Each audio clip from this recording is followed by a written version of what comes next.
tengan todos ustedes.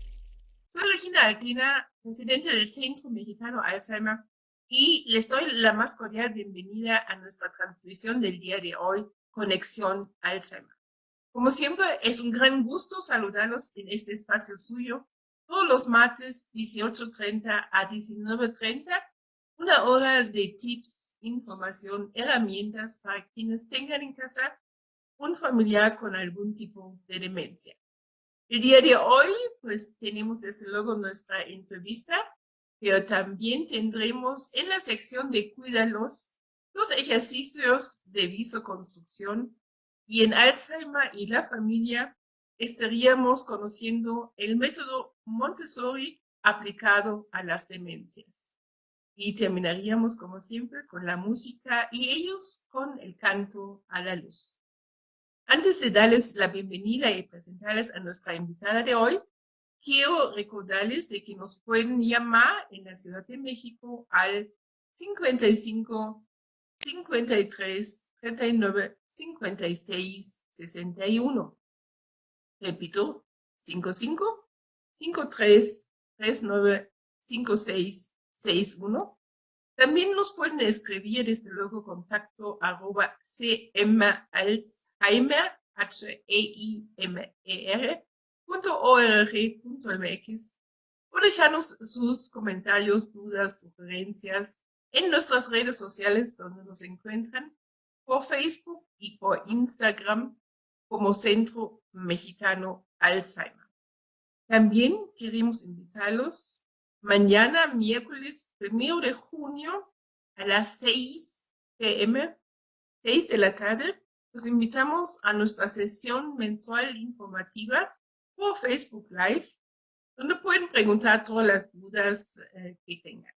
Vamos a empezar pues con la entrevista del día de hoy. Hoy tenemos a una invitada de honor, la doctora Marisol Valdés. Muy buenas tardes, doctora, ¿cómo estás? Hola, buenas tardes, Regina. Muchas gracias por la invitación. Es un honor para mí que me hayas invitado y estar aquí con ustedes en tu foro, en este foro tan importante para la salud en México, y pues muy agradecida, Regina, encantada. Al contrario, Marisol, nosotros estamos agradecidos de poder contar hoy contigo. Déjame presentarte. La doctora Marisol Valdés es coordinadora de la Clínica de Geriatría de Medicasur y también es profesora de posgrado de residentes de geriatría. ¿Algo más que nos puedes compartir de quién eres? Pues no, Regina, realmente me dedico a la academia y es una de las cosas en mi vida que me encantan y que me hacen muy, muy feliz poder pues dar a conocer, ¿verdad?, los conocimientos en la geriatría, en particular como en tu caso con las demencias. Y bueno, pues la formación, fíjate, aquí de la clínica de geriatría del hospital tiene mucho el enfoque de la prevención. Entonces, desde deterioros leves, ¿no?, cognitivos leves, hasta pacientes que no tienen ningún problema, pero para prevenir precisamente las demencias, ¿no? Entonces, a eso me dedico. Tengo egresada en el año 2010 y bueno, pues a la fecha encargada aquí de la clínica, muy contenta con el hospital y con los pacientes. Y pues he tenido el contacto contigo, creo que desde esas fechas, ¿no? Nos hemos conocido en varios eventos, foros, apoyándonos. Y bueno, pues súper admiradora también de tu trayectoria y pues aquí andamos. Muchas gracias, Marisol. Sí, ya llevamos algunos años de coincidir en estos temas tan importantes y cada vez con mayor relevancia, ¿no? Porque bueno, las cifras, tú sabes que son espantosas, que hay 3 veces más personas con demencia que con cáncer, y aún así todavía no despertamos a esta realidad, no queremos hablar de ello. Y hoy queremos platicar contigo justamente del tratamiento farmacológico y no farmacológico de las demencias. Pero antes de entrar al tratamiento, ¿cómo ves tú esta parte del envejecimiento? ¿Cuáles son los retos que tenemos en la sociedad hoy día con una parte de la población cada vez mayor de personas mayores? Híjole, esa es como la pregunta del siglo y de los próximos años por venir, ¿no? La verdad, bueno, no la pregunta, sino la aseveración. Sabemos la curva del envejecimiento va en aumento y desafortunadamente con ello, pues las enfermedades crónicas y pues las demencias, en particular la enfermedad de Alzheimer, es una de las enfermedades crónicas que más aspectos deleterios tiene en la salud, tanto de la persona como de su familia, como de la sociedad, en gastos muy altos, en repercusiones médicas y clínicas muy importantes. Y pues yo creo que estamos ante unos retos muy grandes en los próximos años y décadas por venir, porque esta parte que te platicaba, que es a lo que yo tengo más enfoque, que es el aspecto preventivo, no es una cultura muy grande en nuestro país. O sea, desafortunadamente acudimos al geriatra, ¿no? Cuando ya existe un tema médico, ¿no? Un tema grave de salud, cuando ya hay una enfermedad crónica que no está en la fase de prevención primaria ni secundaria, sino ya cuando estamos en etapas de complicaciones de enfermedades crónicas, diabetes, hipertensión, todas las cardiopatías, y pues todo esto genera altos costos, pero sobre todo como altos índices de sufrimiento, ¿ves? O sea, tanto para la persona como para la familia, ya independientemente de la parte monetaria que es muy fuerte, pero también el aspecto emocional y la carga de calidad de vida no muy buena por no atender a tiempo muchas enfermedades como estas que definitivamente tienen prevención. Claro. Oye, justamente, ¿a qué le atribuyes tú a que no queremos hablar ni del envejecimiento y menos de las demencias? Wow, eso sí también es un tema muy importante. Creo que es el miedo, ¿no? O sea, como el miedo a lo último, ¿no? Al final. De por sí, como sociedad, creo que estamos muy acostumbrados a tratar las cosas cuando se presenta el problema, ¿no? No tenemos una cultura de prevenir en todos los sentidos, ¿no? O sea, no nada más en la parte médica. Y creo que esto es como mucho como sabes, que se pasa de generación tras generación, que hasta que no llegue el problema se atiende.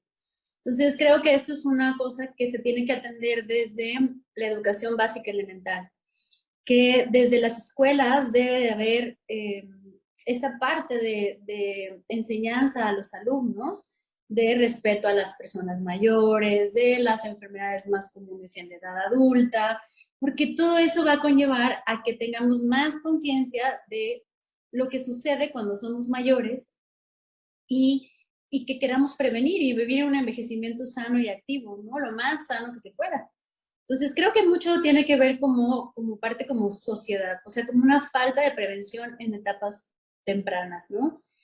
Yo Y creo que también un poquito en que todavía no nos ha caído el 20, ¿verdad? Pensamos todavía de que México es una sociedad joven, a pesar de que hace 9 años el INEGI ya nos dice, en el 2013, fíjate, que hay más personas mayores de 60 que niños menores de 5, ¿no? Y esto va a seguir así y va a seguir creciendo, pero no nos estamos o no nos queremos preparar a que esto suceda. Porque fíjate, en el caso de las demencias, tú bien sabes las cifras, actualmente hay 1,5 millones, pero en el 2050, en menos de 30 años, van a ser 4 millones. ¿Cómo vamos a cuidar 4 millones de personas sin habernos preparado para ello? Y no veo esta discusión. Tú la ves en tu ámbito, tú la ves en el ámbito médico que se esté dando esta discusión. sí, sí, definitivamente algo que tenemos aquí, te decía hace ratito, pues es la parte de la academia, bueno, les comentaba, y eso sí, lo vemos de una manera muy frecuente, aquí justo sí, o sea, aquí como hospital, como asociación, como sociedad médica, sí, pero desafortunadamente no se ve en otras áreas, ¿no? Y no creas, o sea, incluso en ámbitos privados también puede haber esta parte pues de no escoger la prevención como medida por falta de conocimiento. Y sí, tienes toda la razón, como que no nos ha caído el 20 y hasta que alguien de la familia no padece algún tema importante o grave, es cuando los hijos empiezan, ay, no, sí, voy a ver cómo van el colesterol, voy a ver mi presión, voy a hacerme un chequeo, voy a voy a hacer alguna revisión preventiva, pero es hasta cuándo, ¿no? Pero Y creo que además nos falta mucha información, ¿no? Porque además no sí, pensamos, pues, en el caso de Alzheimer únicamente atribuimos al Alzheimer las fallas de la memoria, ¿no? Los olvidos. Y además decimos, ay, son normales, ya es grande la ah, persona, ¿no? Entonces, para que tenga que hacer algo, y además, como tampoco sé que hay tratamiento, pues ¿para qué voy? ¿No? Si ujú. llego al sistema de salud pública y me dicen, ay, señora, su papá tiene demencia senil, ya lléveselo a casa, ¿no?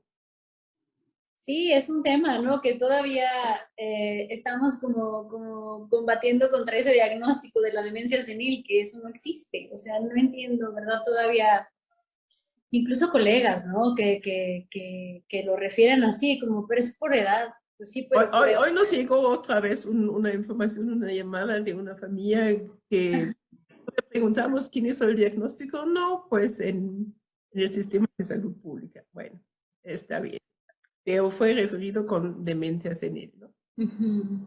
Díganos justamente para quienes nos escuchen, Marisol, por favor, ¿cuáles son estos tratamientos, antes del tratamiento, rapidísimamente, los síntomas para que podamos después hablar del tratamiento? Los síntomas más frecuentes en las demencias, si quieres en la enfermedad de Alzheimer y un poquito en la vascular, que son como las dos más frecuentes, ¿no? Pues sí, básicamente los síntomas es la pérdida de la memoria, ¿no? O sea, la más común, ¿no? Teniendo como estandarte la demencia más frecuente, que es la enfermedad de Alzheimer, son cuestiones en la falla de la memoria, o sea, y sobre todo en la memoria de corto plazo, en la memoria episódica, que hacen que poco a poco las personas vayan teniendo una mala, pues, una mala confrontación con la realidad, porque ya cuando un problema de memoria se torna una eh, pues como una limitante para hacer la vida de una persona normal, es cuando entra la demencia. Pero como tú decías muy bien, no nada más hay alteración de la memoria solo es una función de las funciones cognitivas, es solamente una de las funciones. Se pueden afectar otras cosas como el juicio, el cálculo, el lenguaje, la abstracción.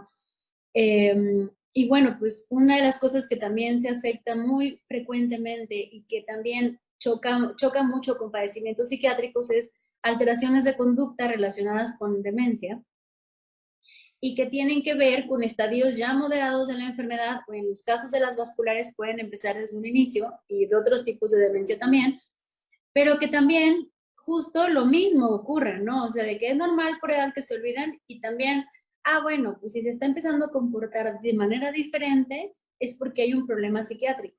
Y el tratamiento empieza al revés, ¿no? Se empieza como con un manejo psiquiátrico del padecimiento de ansiedad, depresión o incluso tratamientos como si fuera esquizofrenia o alguna otra enfermedad psiquiátrica por el desconocimiento que existe de que las alteraciones de conducta forman parte de las demencias. Entonces, realmente es una amplia variedad de síntomas relacionadas con las demencias, que no todo es la memoria. Y por eso es muy importante hacer revisiones completas para ver qué empezó primero, si hay alguna alteración del movimiento, si hay alguna alteración del lenguaje. O sea, es todo un tema muy, muy interesante las demencias y hay que atenderlo pues de forma integral, ¿no? Exacto. La desorientación, las afectaciones en las actividades básicas e instrumentales de la vida diaria. Y pues lo que ya mencionaste en la parte de cambios de la conducta e incluso de la personalidad. Y tienes mucha razón, ¿no? Porque el viacrucis de las familias por tener un diagnóstico también es muy largo, ¿no? Lo hemos visto en la práctica que a veces son meses hasta que pueden encontrar algún geriatra con una especialidad en demencias que sí pueda diagnosticar a tiempo que se trata de una demencia, tipo Alzheimer, tipo muscular, etc. ¿No? Ahora, los tratamientos, Marisol, Ujú. siempre es la gran pregunta, ¿no? ¿Qué tipo de tratamientos le podemos hacer llegar a esta persona con enfermedad de Alzheimer? Bueno, pues básicamente lo dividimos en dos partes. Es el tratamiento no farmacológico y tratamiento farmacológico, ¿no? Si me preguntas cuál tiene más peso, creo yo que es el no farmacológico. El no farmacológico tiene que ver con todas las herramientas que nosotros le damos a un paciente para poder tener ayudas cognitivas y que se frene el proceso demencial. Es decir, todo lo que podamos tener dentro de nuestras manos relacionado con búsqueda de rutinas, explicación a la familia, sobre todo eso, ¿sabes? O sea, la explicación de que, bueno, cualquier geriatra puede atender las demencias, digo, todos estamos capacitados para eso, y la explicación de nosotros para la familia de poder decir, ¿sabes qué? Los mejores tratamientos, la mejor manera de abordar la demencia es en el aspecto preventivo y correctivo de las enfermedades metabólicas que ya se tengan.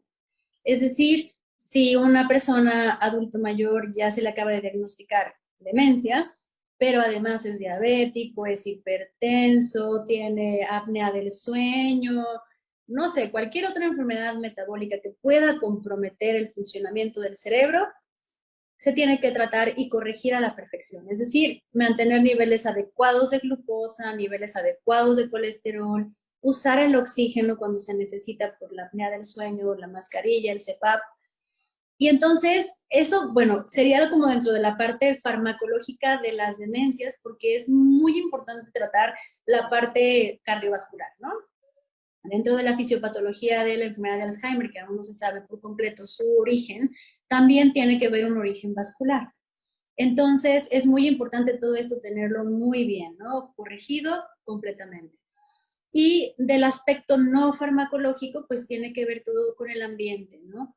El aspecto relacionado con el manejo de la conducta, el manejo con neuropsicología y con terapias cognitivas especiales, el ejercicio y técnicas que nosotros sabemos y utilizamos para poder ayudarlos a dormir mejor, a estar más tranquilos. Digo, para cada síntoma psiquiátrico tenemos varias estrategias en las que de manera no farmacológica podemos incidir para que una persona se encuentre mejor en cuanto ya está con el diagnóstico, porque desafortunadamente, como lo comentabas hace rato, las medicinas como tal, que están aprobadas actualmente para manejo de las demencias, únicamente son de dos tipos.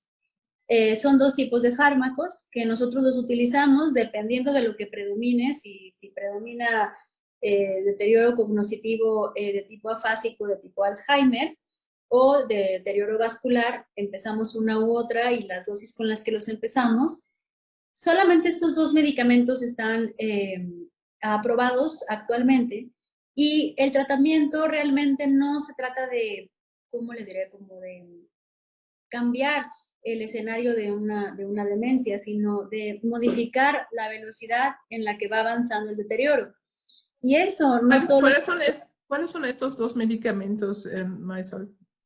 Uno de ellos son inhibidores de acetilcolinesterasa y el otro es la memantina, ¿no? Eso es este par de medicamentos, no existen otros, y ambos los utilizamos casi siempre aislados, a veces en conjunto, o sea, en una persona ambos, dependiendo, te digo, de las características de cada paciente y de temas, porque no se dan así como si fuera cualquier cosa, hay que revisar el corazón de los pacientes, hay que checar el sistema digestivo que esté bien. Tenemos que ver la interacción farmacológica con otros, obviamente con otros medicamentos que ya tome el paciente. Y entonces, estas medicinas lo que hacen, hagan de cuenta que es como frenar la velocidad del proceso de la memoria, no curar. Entonces, la idea es hacer como un pequeño freno, ponerle una correa a la demencia y en lugar de que vaya a 15 kilómetros por hora, podamos lograr que a lo mejor baje a 13 o a 10, siempre con la explicación muy amplia a la familia que no hay una reversibilidad de los síntomas, que es importante el otro manejo farmacológico, o sea que si la persona está teniendo la tendencia a desarrollar eventos vasculares cerebrales por un tema cardiovascular o lo que sea, es muy importante eso también tenerlo, pero muy, muy controlado, ¿no? Entonces, realmente el manejo farmacológico puede ser muy amplio.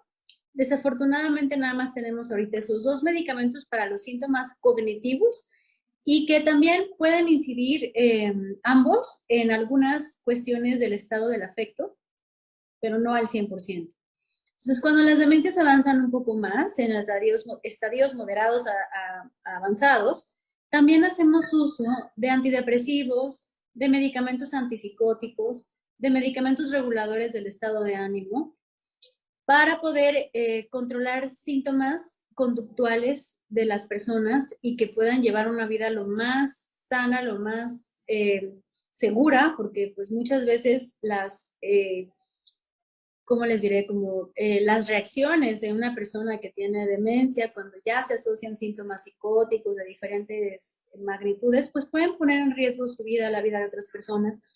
Y entonces es cuando entramos con esta otra tanda de medicamentos de origen psiquiátrico que hay que atender. Pero básicamente para como tal, los síntomas cognitivos nada más son estos dos.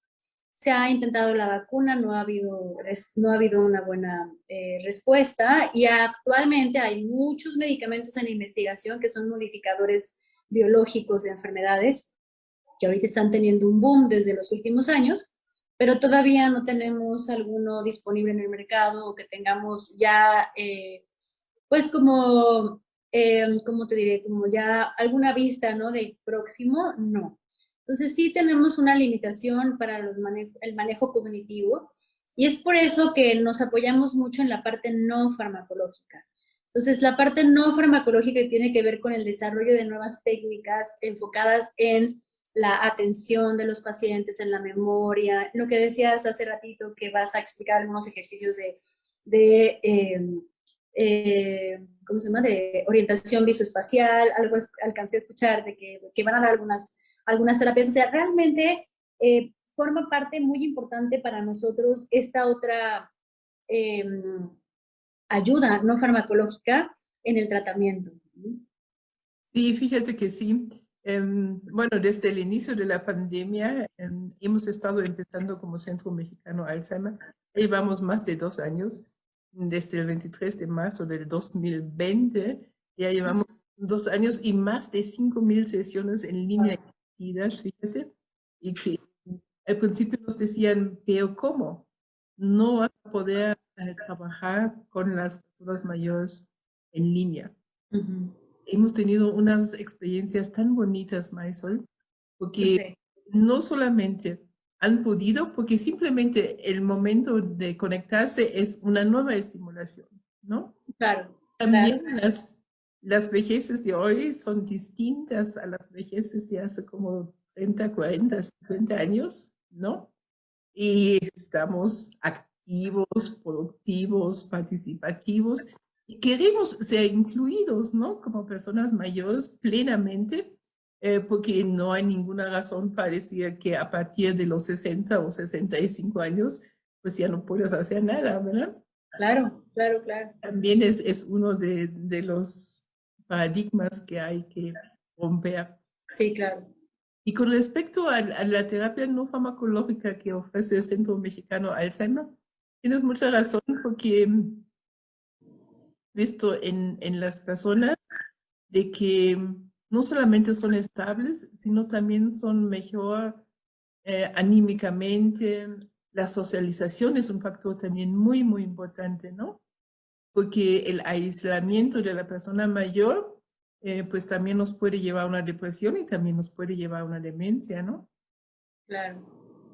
Sí, claro, como factor de riesgo, ¿no? Claro. Y hemos visto mucho en consulta que estos años han sido deleterios en todo esto. O sea, si una persona tenía síntomas depresivos leves, con el tema de la pandemia se han exacerbado de manera importante. O lo mismo, ¿no? Con deterioros cognitivos que empezaban como ser incipientes, 2 años y se ha disparado como el proceso demencial muy rápido. Entonces, sí, no, estas estrategias de nueva comunicación, como lo que estamos haciendo ahorita, realmente han abierto el panorama para poder seguir manejando a los pacientes con demencia, para poder seguir en contacto con ellos, incluso con revisiones médicas, ¿no? Que tuvimos la experiencia de también esa parte, que salir de esta zona de confort de ver al paciente y estar con ellos y checarlos, y pues estar interactuando en pantallas y viendo cómo están los síntomas y todo, también ha funcionado muy bien. los síntomas, Nosotros platicar con también la hemos familia. adaptado los instrumentos porque documentamos Ajá, el progreso y ajá. las valoraciones subsecuentes a través de la aplicación de una serie de pruebas cada 6 meses, ¿no? Entonces, este también los hemos estado adaptando para aplicarlos en línea. Y sí se puede, ¿no? Sí se puede Sí, aplicarlo y sí se puede tener la documentación de lo que está sucediendo. Cuando empezamos recién también hicimos otra cosa muy importante que me gusta comentarte y contarte, porque abrimos, bueno, todos estábamos en casa, ¿no? Entonces sí, abrimos a todas las personas mayores, con y sin demencia. Y en efecto, habían muchos que a lo mejor tenían un pequeño deterioro cognitivo leve inicial, pero que lo tomaron, como tú lo dices, como prevención, ¿no? Entonces dijeron, no, yo quiero tener estas actividades estructuradas, yo quiero tener el acceso a las terapias, ya sea en la mañana o en la tarde, porque trabajamos además en 2 turnos, muy bien. una y vespertina de 3 a 7. Y también logramos una mayor y mejor convivencia intergeneracional. Eso también ha sido muy interesante, Mm, porque pues en las mañanas los niños, sobre todo hace 2 años, estaban conectándose a sus clases, ¿no? Pero en las tardes estos mismos nietos conectaban a sus abuelos. Entonces ya sí. tenían de repente un nuevo lenguaje, ¿no? A ver, ayúdame en la conexión y el micrófono, el mute y audio y todo. No, sí, Y además podían aprender y ayudar a sus abuelos a hacer los ejercicios, ¿no? Centro Mexicano Alzheimer de manera multidisciplinaria de las áreas de psicología, gericultura, terapia física, enfermería y nutrición, está acompañando también paralelamente a los cuidadores y a las familias en este proceso que sabemos que no es fácil, pero que sí tiene pues, tratamiento y que sí tiene pues, algo que podemos hacer, ¿no? claro.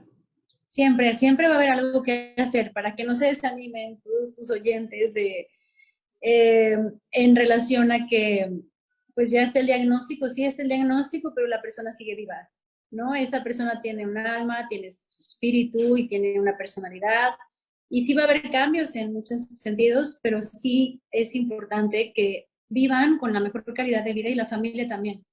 Y la explicación, la plática y sobre todo el conocimiento es lo que quita la incertidumbre. Entonces, todas estas entrevistas y todo lo que hacen para fomentar, hacemos, porque también aquí en el hospital tenemos un centro de difusión para enfermedades relacionadas con el envejecimiento, todo eso es lo que hace que haya como un impacto mayor, lo que me decías hace ratito, ¿no? Como que ir cambiando esa mentalidad de que hasta tengamos el problema lo vamos a tratar, sino que desde antes, ¿no?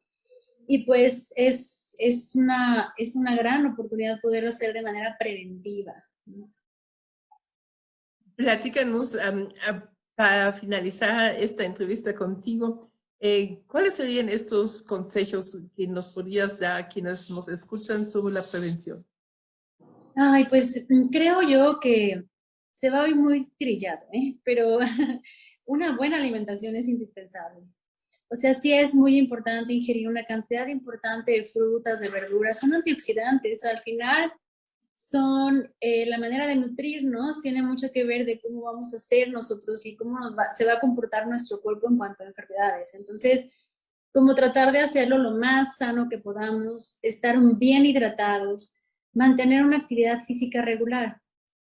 Y sobre todo ahorita con la pandemia, que hay muchas personas que están sentadas durante largos periodos de horas, entonces es muy importante hacer caminatas, hacer ejercicio, ¿no? El ejercicio que se le acomoda a la persona y también de acuerdo a sus enfermedades, porque no va a ser el mismo ejercicio para una persona de 80 años que tiene artrosis de rodilla y que tiene problema de memoria, que a otra que no tiene el tema de la rodilla. O sea, tenemos que adaptar el ejercicio para cada situación. Y otra de las cosas de prevención sería el énfasis, por favor, del tratamiento de las enfermedades subyacentes. Es decir, todo lo que hemos platicado, ¿no? Si hay depresión, tratarla, si hay problema de tiroides, tratarla, todo lo cardiovascular, tratarlo. Y esa es una manera preventiva muy importante. Y otra cosa que yo insisto mucho con los pacientes y con todas las personas con las que puedo tener alguna interacción, aunque no sean pacientes, es que también la parte de la salud mental y espiritual es muy importante.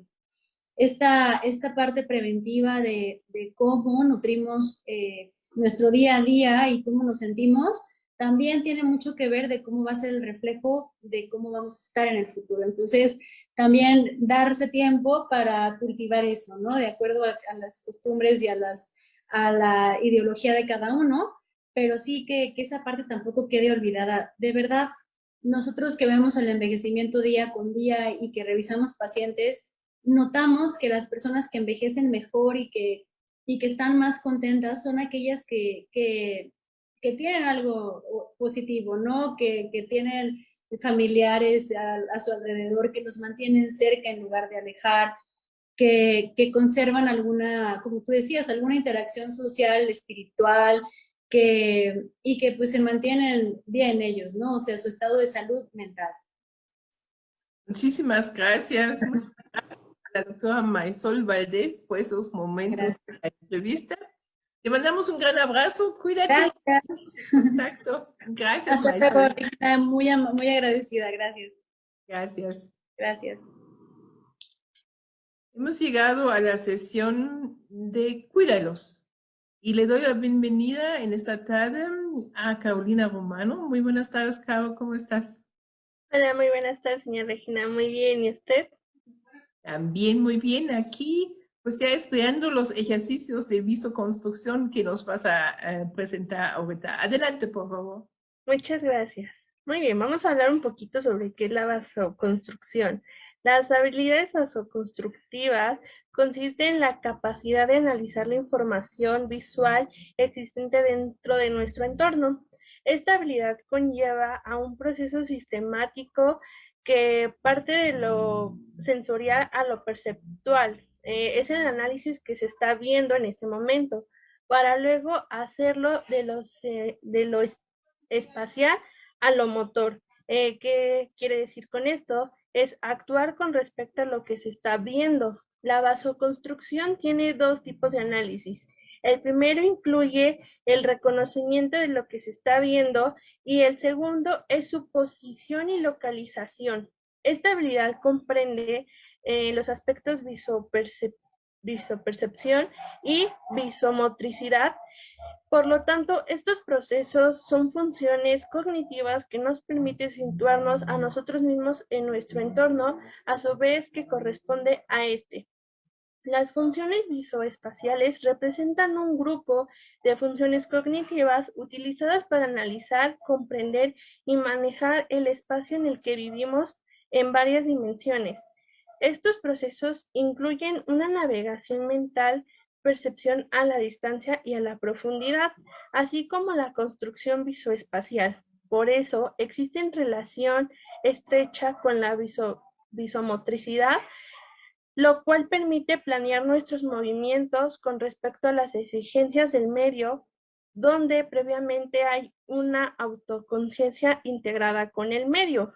Por ejemplo, al cruzar nosotros la calle, es necesario establecer cuánto debemos de acercarnos al auto, cuánto tiempo vamos a tardar en cruzar de una esquina a otra esquina. Esto es decir que las habilidades visomotoras implican además un componente perceptual, un aspecto motor relacionado con el control visual, como lo estábamos comentando. La alteración de estas habilidades puede ser de tipo perceptual, como las agnosias, la incapacidad de reconocer estímulos visuales, o puede ser de tipo espacial, motor, con praxias de construcción, que es la incapacidad para planificar y ejecutar los actos motores que realizan un conjunto mediante las articulaciones y ensamblaje de elementos de distintas naturalezas. Con esto, las funciones visoperceptuales están medidas por el área de visuales y asociadas al lóbulo occipital, por lo tanto su función ménica se da mediante las áreas de profundidad en la corteza temporal, Asimismo, interviene en la corteza frontal y otras partes de decisión motora en el encéfalo. Entonces, estos ejercicios que les voy a comentar, con esto podemos estimular la parte de la vasoconstrucción en la persona mayor. El primer ejercicio es dibujar, agarrar una hoja y dibujar a la derecha o a la izquierda un objeto, ya sea puede ser como un helado, un lápiz, una manzana. ¿Y qué es lo que vamos a hacer? Le vamos a pedir a la persona mayor que dibuje en el otro lado de la hoja ese mismo objeto y le podemos decir, no te preocupes si el objeto no te sale idéntico, pero trata de hacer lo mejor posible. Trata de que ese objeto se asimile al dibujo. Entonces, pues, lo va a empezar a realizar y eso va a hacer que podamos estimular la vasoconstrucción. Otro de los ejercicios que yo les traigo es en un cuaderno. Este ejercicio se llama completando la simetría. En un cuaderno cuadriculado vamos a trazar la forma de una figura geométrica, de un objeto, de lo que sea. Entonces, solamente vamos a dibujar la mitad y vamos a hacer como la, ¿cómo se llama? Fórmula espejo, que le vamos a decir, vas a dibujar la otra mitad de lo que está aquí, o sea, vamos a hacer la simetría. Por eso es en un cuaderno cuadriculado para que ellos puedan empezar a contar los cuadritos o cuántas líneas se deben ir a la derecha, hacia la izquierda o hacia abajo. Después vamos a escribir, bueno, otro de los ejercicios es escribiendo el número de la cantidad de símbolos o de las figuras que parezcan en los recuadros específicos. Por ejemplo, en una hoja podemos poner varios peces o varias tortugas y vamos a decir, tienes que contar cuántos peces y cuántas tortugas hay. O también esto lo podemos revolver con otros objetos, no nada más con puros animales, sino también lo podemos hacer con objetos de la papelería, de cuántas tijeras, cuántos lápices y cosas así. Este ejercicio va a ayudar a que pues la persona mayor tenga un poquito más de atención también. Otro de los ejercicios es relojes a la hora. ¿Qué es lo que le vamos a pedir a la persona mayor?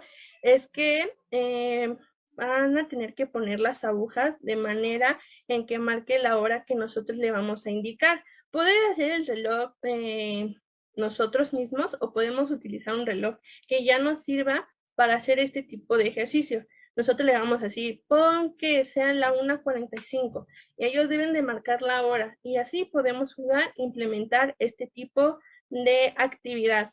También otra actividad que se trae es movimientos en cubo.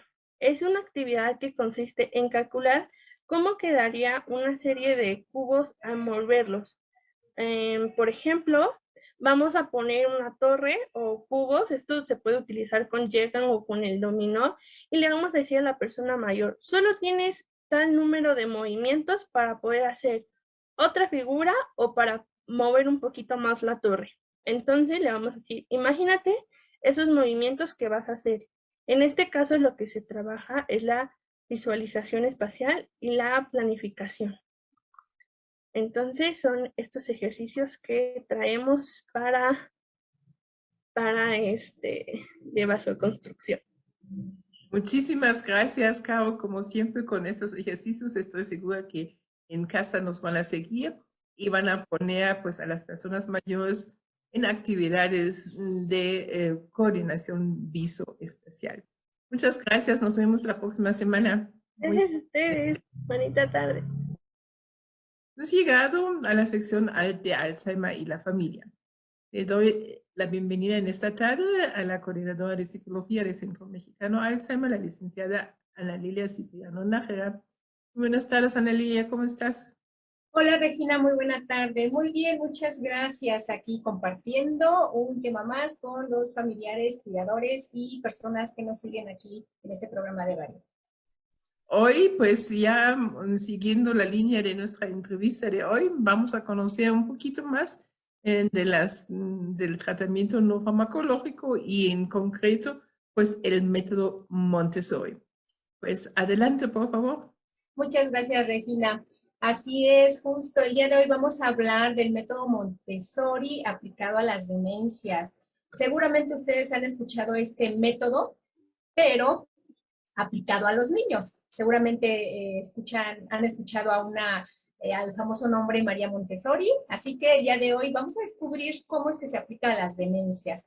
Pues bien, sabemos nosotros que hay muchas personas que padecen algún tipo de demencia y entre ellas el más común, el Alzheimer. Y por supuesto necesitan mucho apoyo. Las terapias no farmacológicas son una opción, pero este método también, que tiene sus tintes de terapia no farmacológica, lo vamos a ver más adelante, nos ayuda mucho a esta estimulación cognitiva permanente y frecuente que necesitamos en las personas que tienen algún tipo de demencia o el Alzheimer. Y sobre todo porque nos ayudan mucho a mantener su participación social. Eso es importantísimo, ya que en muchas ocasiones se les aísla. Y sin embargo, este método nos invita a que haya contacto social. Hay personas que están sufriendo esta demencia y en sus casas muchas veces están refugiados en un solo espacio, están ansiosos, están apáticos, tienen incluso alteraciones del comportamiento porque sus familiares o sus cuidadores no les proveen de algunos elementos que les pueda ayudar a mantenerse estimulados o en contacto social. El objetivo del método Montessori justo es poder crear situaciones o actividades adaptadas a las capacidades e intereses de las personas con Alzheimer. Es decir, que vamos a nosotros adaptar un escenario para una persona que tiene la demencia. Estas actividades que vamos a adaptar traen, por supuesto, una línea en un sentido de acción. ¿Qué significa esto? Significa que lo que vamos a hacer es ayudarle a hacerlo solo. Esta es parte de la filosofía del método Montessori. Ayudarle a hacerlo solo, es decir, lo más que él pueda tener esta actividad de manera independiente y que él vaya descubriendo varias situaciones. Por ejemplo, el día de hoy les traje este hermoso florero, quienes lo puedan ver, y si no, los que nos siguen en el programa de radio, igual también podrán observar una base de cristal con un poco de agua, y hay un ramo de flores en color rosa y en color amarillo, beige más o menos, y este ramo de flores, si nosotros le entregamos a uno de los pacientes solamente la base que compone este ramo, o este florero, más bien le entregamos el florero, y le entregamos por separado las flores, al momento en que nosotros le entreguemos estas dos situaciones, estos dos objetos, lo que es el florero y las flores, algo va a tener que hacer la persona que tiene la demencia o el Alzheimer. Y seguramente lo que vamos a encontrar como resultado es que va a lograr introducir a la perfección lo que es el ramo dentro del florero. ¿Por qué les comento esta situación? Porque nosotros, desde el momento en que le damos estos dos elementos, él logra conectar, logra asociar el recuerdo de esta situación que vivió alguna vez en su vida y logra armar el florero. Obviamente, al armarlo, su escenario va a cambiar, va a haber algo distinto. ¿Por qué? Porque entonces va a ver las flores, va a recordar el agua, va a recordar que cuidó en algún momento un jardín y estamos detonando recuerdos.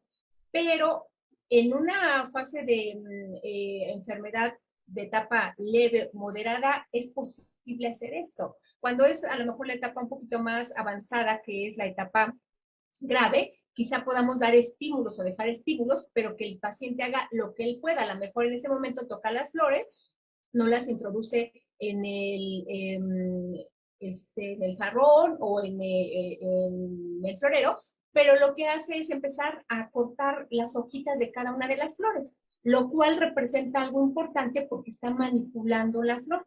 Entonces, va a depender mucho lo que haga el paciente al momento en que le entreguemos estos objetos. Y esto, por supuesto, va a traer o detonar ese recuerdo que queremos. Entonces, es importante que las personas con algún tipo de demencia sigan viviendo activamente el mayor tiempo posible y que salgan de la pasividad en que muchas veces se mantienen, sobre todo cuando no hay una cercanía o un vínculo social o familiar. Entonces, bueno, un poquito comentarles que este método originalmente pues fue creado por la educadora y médica italiana María Montessori, que ya lo habíamos mencionado, y esto fue a finales del siglo XIX e inicios del siglo XX.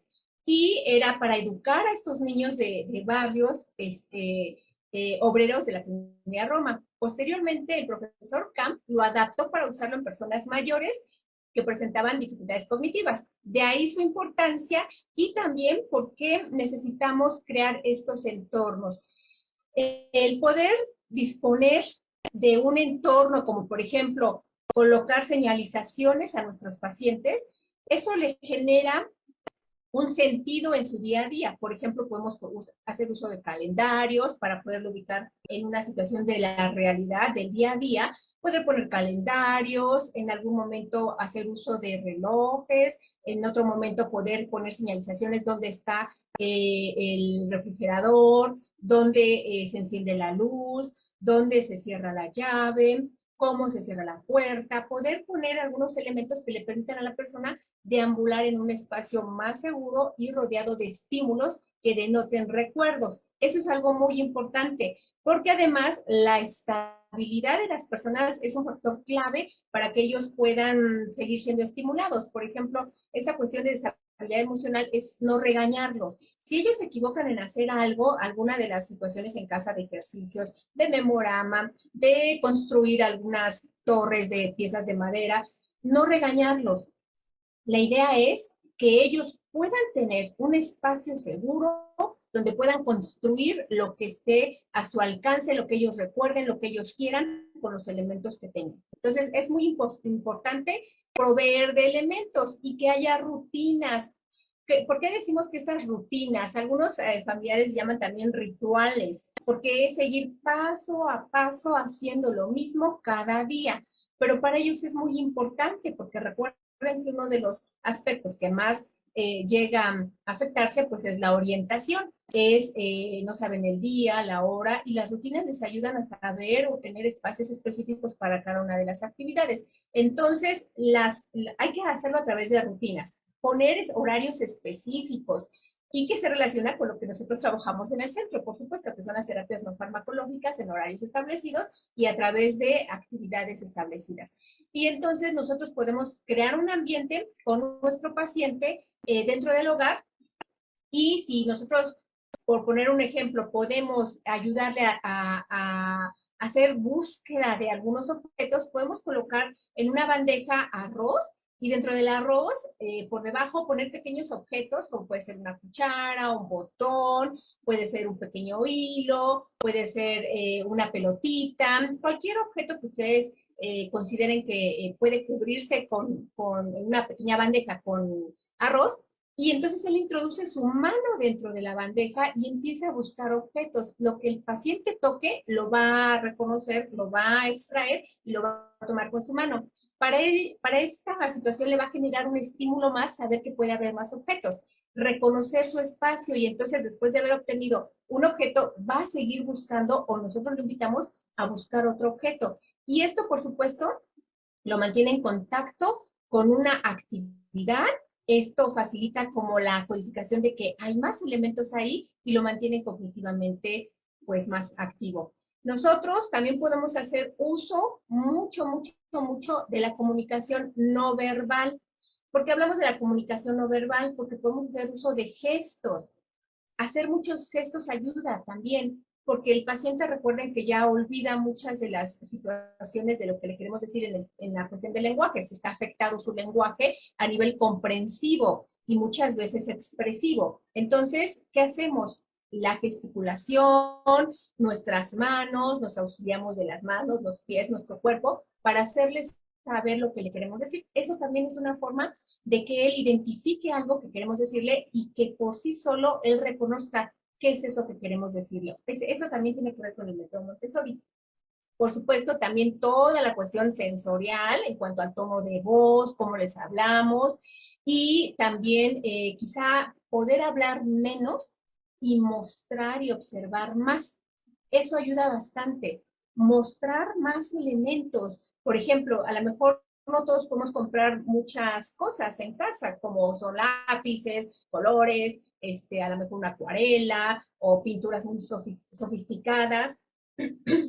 un caballete y pinceles. Quizá no todos tenemos el alcance de tener un material muy sofisticado, pero sí podemos hacer con lo básico que tengamos, poder dejárselo en un escenario donde esté seguro el paciente y que él pueda crear dibujos, por ejemplo, ¿no? Dejarle las hojas, dejarle los colores, unas crayolas, y que él pueda crear dibujos y que los ilumine como él quiera. Algunos optarán por utilizar gis, algunos otros puro lápiz o pura pluma o con colores, pero esa actividad por sí sola ya es un gran beneficio, porque el paciente está actuando sobre su entorno a través de lo que le genere un estímulo y se va a traducir en una respuesta en él que le va a permitir saber que está siendo estimulado. Hay muchas situaciones que podemos crear. Aparte de eso, pues lo que hemos mencionado y que trabajamos nosotros en el centro, por ejemplo, y que se une o se alinea a este método.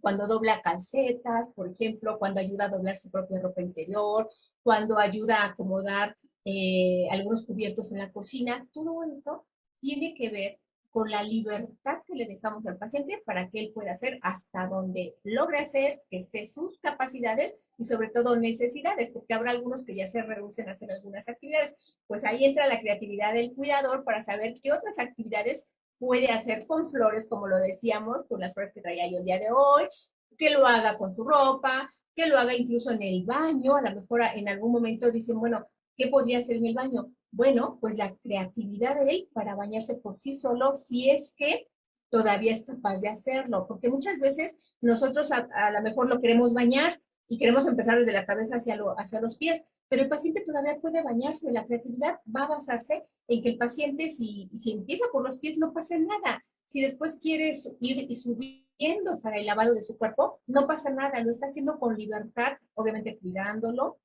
de que no haya algún riesgo, pero esa libertad de permitirle hacerlo por sí solo es parte del método del que estamos hablando. Entonces, pues yo espero que esta información les sea de mucha utilidad.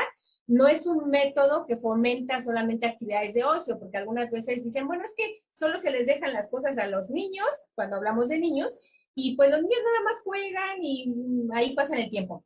No, no es así, es una situación estructurada donde, perdón, vamos a permitir que el paciente libere lo que tenga de reserva cognitiva, libere su creatividad, lo que tenga de memoria, lo que tenga de atención, lo que tenga de lenguaje, en una actividad que le está generando un estímulo y que va a dar como resultado una conducta del paciente y seguramente muchos recuerdos.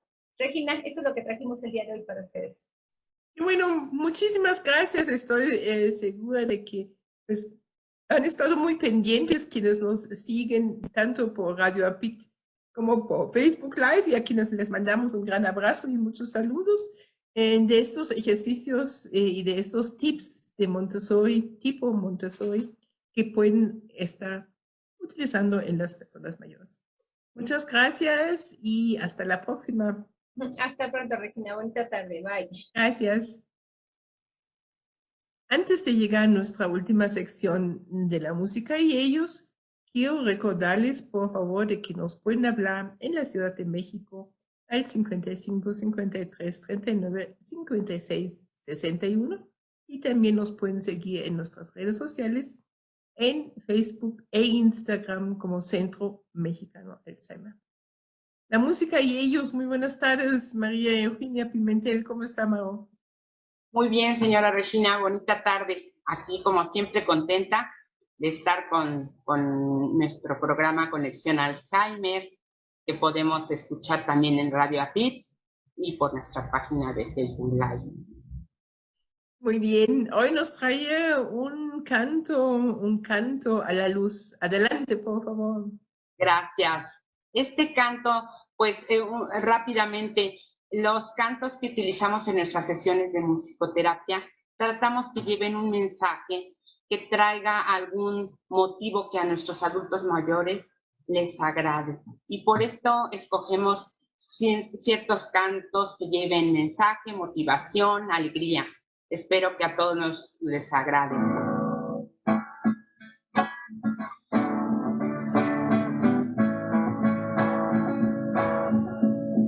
Hoy canto a la luz que alumbra en la mañana cuando sale el sol y entra por las ventanas y me brinca el corazón al sentir que la vida fluye en mí igual que ayer.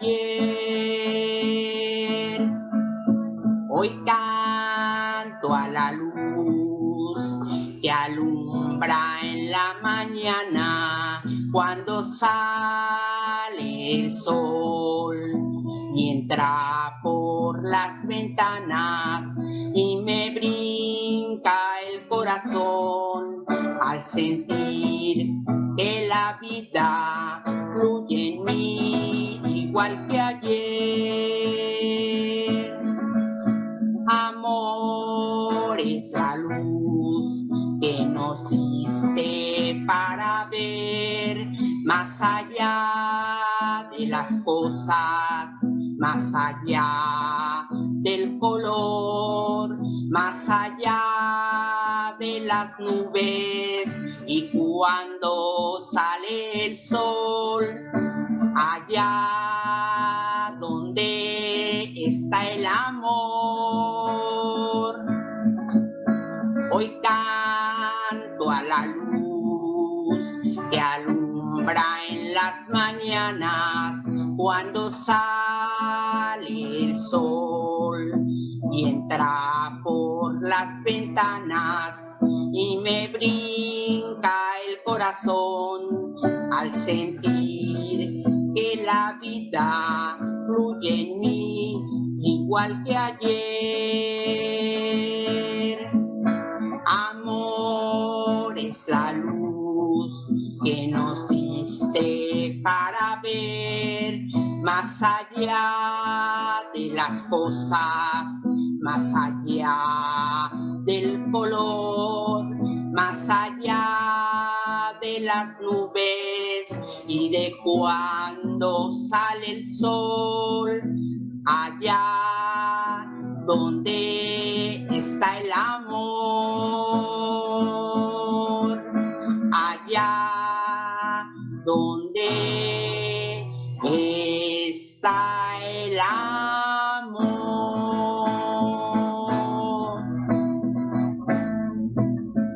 Gracias. Espero les haya gustado esta linda canción. Claro que sí, muy bien. Muchísimas gracias, Mau. Gracias a Una ustedes. semana. Un Igualmente, abrazo. un abrazo. Hasta luego. Hasta luego, Mau. Hemos llegado al final de nuestra transmisión del día de hoy. Antes de despedirnos, los invitamos mañana, miércoles 1 de junio, 18 horas, 6 de la tarde, Facebook Live del Centro Mexicano Alzheimer, nuestra sesión mensual informativa, donde con mucho gusto estamos resolviendo sus dudas, preguntas, también sus comentarios, sus sugerencias, todo lo que ustedes quisieran saber y compartir acerca del cuidado de una persona con algún tipo de demencia, siendo la enfermedad de Alzheimer la más frecuente. Les doy las gracias a mis compañeras, las gracias a todos ustedes por habernos acompañado en otra hora de Conexión Alzheimer. Soy Regina Altena, presidenta del Centro Mexicano Alzheimer, y los espero el próximo martes, 6:30 de la tarde, hora de la Conexión Alzheimer. Cuídense mucho, un gran abrazo, hasta la próxima semana.